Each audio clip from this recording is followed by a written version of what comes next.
And now moving on into our final interview for the day, Ross Branch has built a career defined by resilience and record-breaking achievements, inspiring riders globally. The motorcycle racer from Botswana and Africa's first World Rally Raid champion is gearing up for another shot at the Dakar Rally in Saudi Arabia. Ross is joining us this morning right here in studio to talk about his preparations for the world's toughest race as well as his career.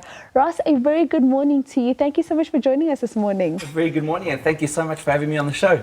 It's an absolute pleasure. So let's backtrack a little bit. Born in South Africa, raised in Botswana, how did you even get into this sort of racing to become the racer that you are now?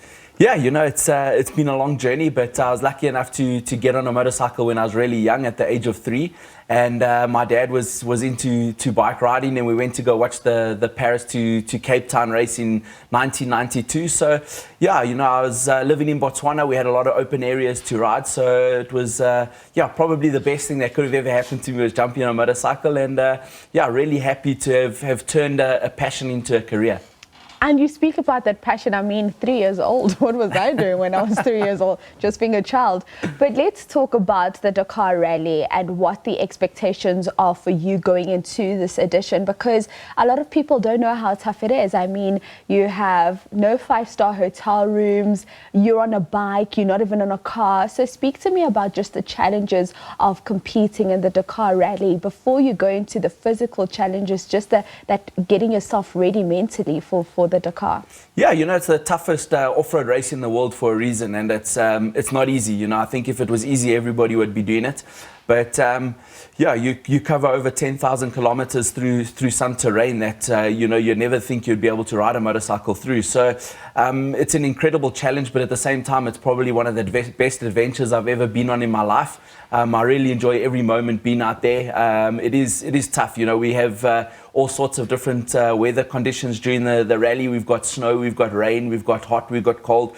And yeah, it puts your body to the limit, and it tests you in every way possible, you know, not only physically but mentally as well. So it really lives up to its name, and it is the toughest challenge in the world on off-road motorcycles. So I'm just happy and privileged to be a part of that group of riders that goes out there, and obviously, you know, trying to go out there and get on the podium or even win the rally is a big thing for me. So I'm really proud to be in the position that I am at the moment, and really excited for what's to come in the next couple of weeks. So some people watching at home right now know the fact that we always say there's no navigation, there's no navigator, there's no, hey Siri, where am I now? Alexa, tell me where to go. So how do you actually make your way around the desert? Yeah, you know, for us, it's really tough. It's probably one of the hardest parts of the rally is the actual navigating through the desert and over so many hours and so many kilometers per day. All we do is we have a little road map. It's like back in the old days, you know, where you follow a map and you used to listen to your parents arguing who's going left, who's going right. So we don't have a navigator, but you have those arguments still in your mind, and it's exciting. You know, it doesn't mean that the fastest guy is going to win or you know, get to the finish the quickest, and you make big navigation mistakes, you lose a lot of time, and effectively it can cost you the whole entire rally. So it's really important, but a really fun side of the rally that we do. And I mean, you really then need to know how to work your north, south, east and west. But let's talk about how you get there. How many bikes are you taking with you? How does your equipment arrive there? When does it arrive versus when you arrive in Saudi? Yeah, you know, it's a big logistical plan for us to get everything over to Saudi Arabia. First of all, we have to get our bikes all the way to Spain. You know, the ship leaves from Barcelona, so you've got to get everything overseas there first, and then from there it leaves on the 25th of November to get across to Saudi by the time we get there. So luckily the hard work has been done. You know, all the bikes are already on the ship on the way to Saudi, and we leave on the 26th of December. And yeah, we arrive there, and once we arrive there, we've got 2 days of just the documentation and paperwork, and then we start the rally. And you know, it's probably one of the craziest times. You know, for us, all our friends are going into the festive season and December vibes, and we flat out focused on how we're going to get our best result at Dakar. So it is an interesting time, but probably one of the best times of my life is this time of the year for sure. At least you get to spend Christmas at home. And as I wrap up with you, Ross, just a quick one in terms of, we look at the Dakar Rally, you speak about getting equipment across, you speak about the preparation. It doesn't sound like an inexpensive exercise. How and where does your funding come from?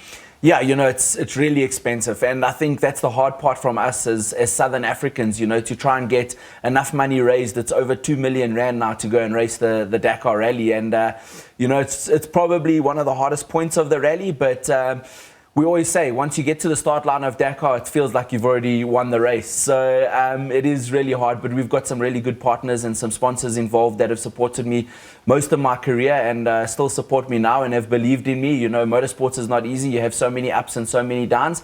But they've supported me through the highs and the lows, and I'm really proud to represent them at Dakar and obviously finishing second on the podium this year.